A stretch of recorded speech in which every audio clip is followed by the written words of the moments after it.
Hey folks,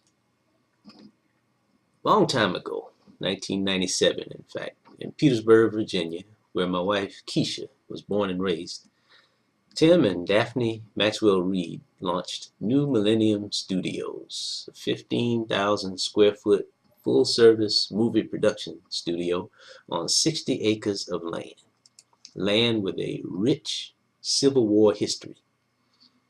It was the only full-service movie production studio in the state of Virginia. Tim Reid, who was a native of Norfolk, Virginia, may be best known as Ray, Tia and Tamera's dad on the 1990s sitcom Sister Sister. He was also the star of the underrated, award-winning 1980s CBS sitcom Frank's Place. Now, Daphne Maxwell Reid was Aunt Viv, the second Aunt Viv, on The Fresh Prince of Bel-Air. She was also on Frank's Place. And after me and Keisha got married in March 2011, on the 26th, that Christmas holiday, I took her to New Millennium Studios for their guided tour. We arrived and thought we were the only guests who signed up for our time slot.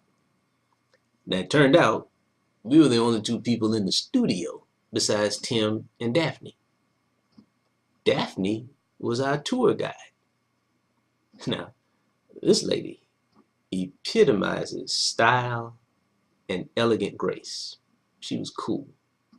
She explained that the Steven Spielberg movie, Lincoln, had just wrapped up filming at New Millennium. Now, that was part of the reason why it was so quiet during our visit. She took a lot of time with us and told us the history of the studio, the land it sat on, and the reality of the tough times that they were enduring. See, their vision was for New Millennium to become the centerpiece of a Virginia film community. The growth of their business in Virginia was hindered, though, by a lack of state-supported film production financial incentives. As she led us through their offices, I spotted Tim Reid at his desk, and we made eye contact. Now, before I could go into starstruck mode, though, the eye contact said, "Hey man, I ain't got no time to do this tourist stuff right now. I'm working." Okay. So we kept it moving towards a hallway showcase that contained cases of all the film DVDs the studio produced and distributed. Now, included among them was a DVD copy of what I knew as the bootleg video, The Spook Who Sat by the Door. Now, I started tripping when I saw this. You mean to tell me that Tim Reid starred in The Spook Who Sat by the Door? I'm about to pull out my BlackBerry Curve and post this on Facebook. No. Slow down, young blood. This kind of snap judgment is how we empower misinformation. Let's take a pause and a slight detour.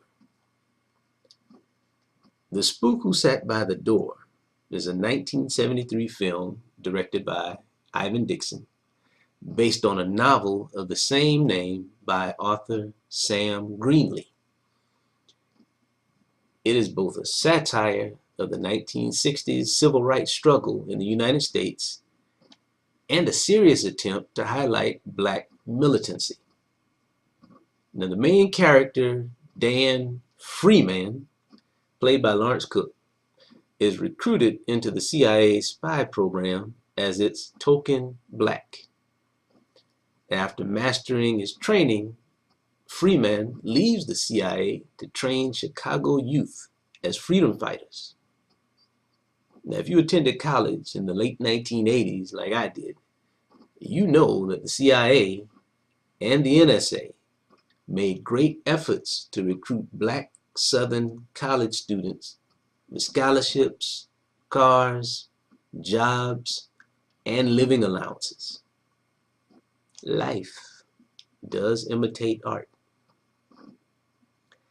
Now, the reaction to this film in 1973 was one of shock and awe. Like, oh, heck no. You will not release that film right there in these United States and provide a blueprint for Black revolt. Oh, no, you won't.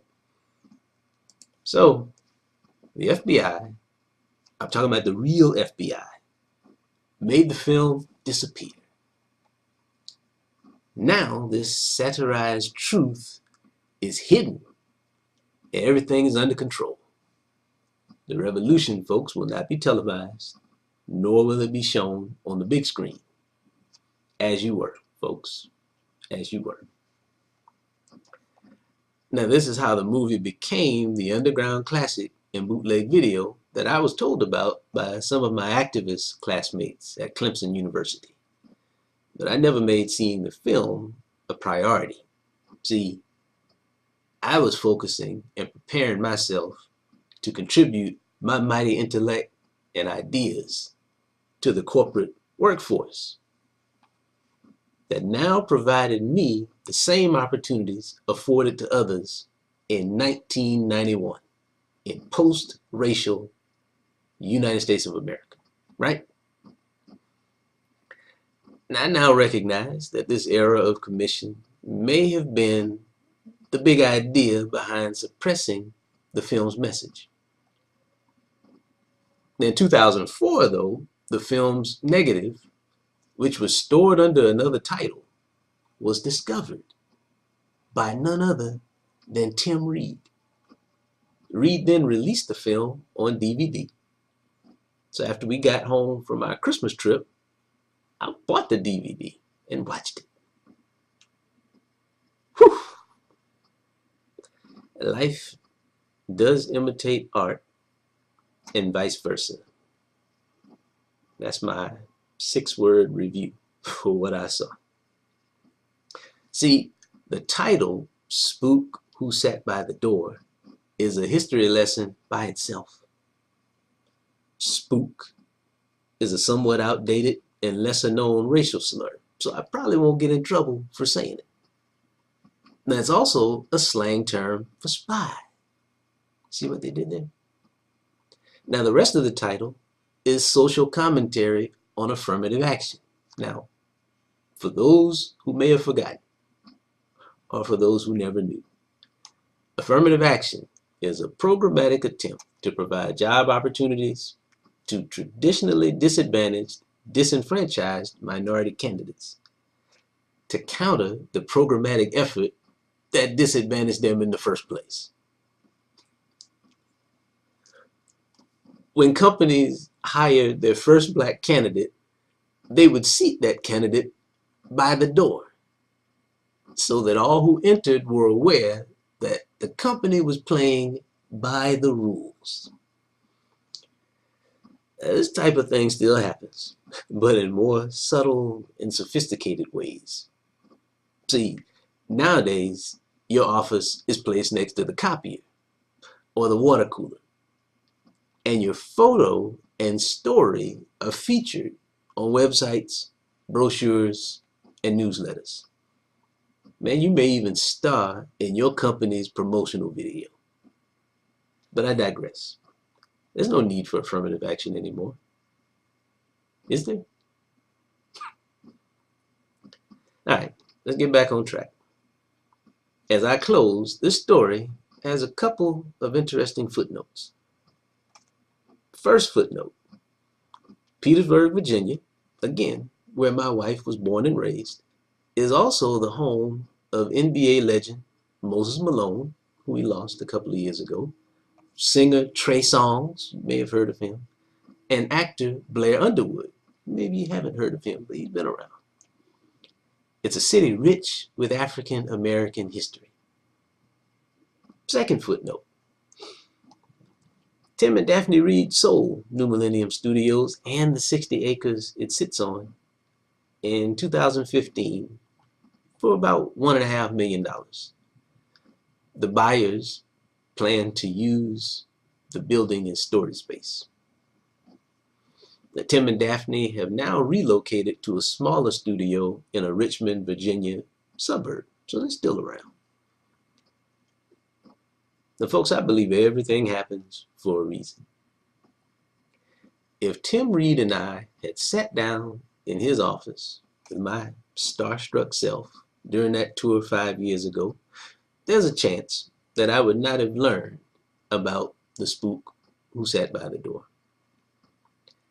There's a chance that I would not have understood how Tim Reid crossed paths with the hidden film that inspired him in a way that now allows it to inspire others.